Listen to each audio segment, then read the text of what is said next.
artist. Actually, I love his name because there's something about these musicians like Magic Zenga and Magix, and then now Iyanii and the other Iyanii from Nigeria. I don't know why people keep borrowing names from each other because it can be a bit confusing. But regardless, he is still a big artist in his own right. He's done songs with BN. We just mentioned that song at the beginning, which is Vibes and Inshallah.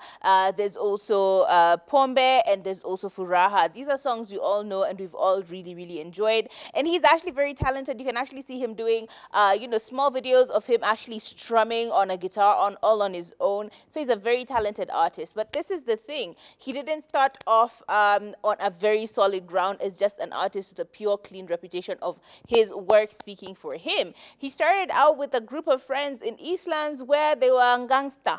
They were gangsteru number one, gangsteru number two, where in actual honesty, he wasn't necessarily a gangster, but he hung out with a crowd or a group of gangsters, and they always did the same things that you expect. They will rob people, they will try and snatch their bags, they'll try and snatch their phones, they'll go to events and try and rob people, stuff like that. And he actually recalls two incidences where he almost lost his life. The first one being when he went to an event along with his friends, and unfortunately, as they were stepping out, one of the friends snatched a handbag from one of the ladies as they were exiting. And when he snatched the handbag, of course, she started screaming, and the police got involved, and then guns and shots were being fired, and everyone just scattered. You know, all the boys scattered, and he started now running for his life, trying to figure out where to go. Lucky for him, he managed to get into one of the matatus going to Dandora, and it was within that time that he actually realized that there was blood coming off of his jacket. So he took off his jacket really quickly, threw it under the seat,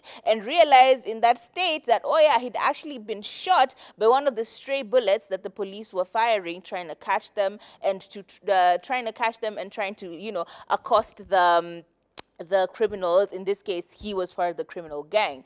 That was story number one. Lucky for him, the lady who sat next to him in the matatu when the police came to interrogate them said, no, he was not part of that group, and she really defended him, and he was very lucky that the police let him go. But this lady told him, boy, you better start figuring out your life. You can't keep doing these things, because the more you hang out with a bad crowd or a bad seed, you end up becoming a victim to so many other issues, including death and even being put in jail. Now, the second story, he actually did listen to this lady for a while and stayed away from the boys for a while. But after a while, he got tempted. You know, they're his boys. They're your homies. And you're like, ay, mabishtangu sijaona wakati fulani. Let me go hit them up. And when they started hanging out again, this one time they said they were also going for another party and invited him, but he was just like, nah, let me just stay home. Unfortunately for them, that night, they also tried to commit a crime. And unfortunately, this time, they did not come back home.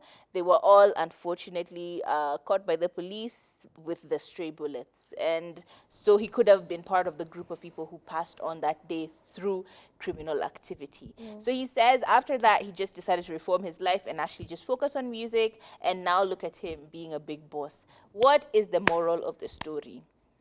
Birds of a feather flock together. True. It is as simple as that. If I see you with a group of friends who are cheaters, for example, if all your boys are cheaters, what do I think? I assume by association, you're also a cheater. If I see you with a group of people who are shady, I will assume in the same way that you're shady. If I see you with a group of people who are mean, for example, Hailey Bieber with the whole Kendall Jenner and the Kylies and all of that other group, them being super mean girls, by association, we all just assume she's a mean girl as well. And by that default, you really just need to stay away from people who have bad personalities, bad character, because it rubs off on you, and even when it doesn't, you catch the stray bullets. True. Quite literally, Iyanii caught a bullet. So you need to stay away from bad people, I guess. Yeah. You are truly your friends. You show me your friends and I'll tell you who you are. And it's just about the battle of good and evil.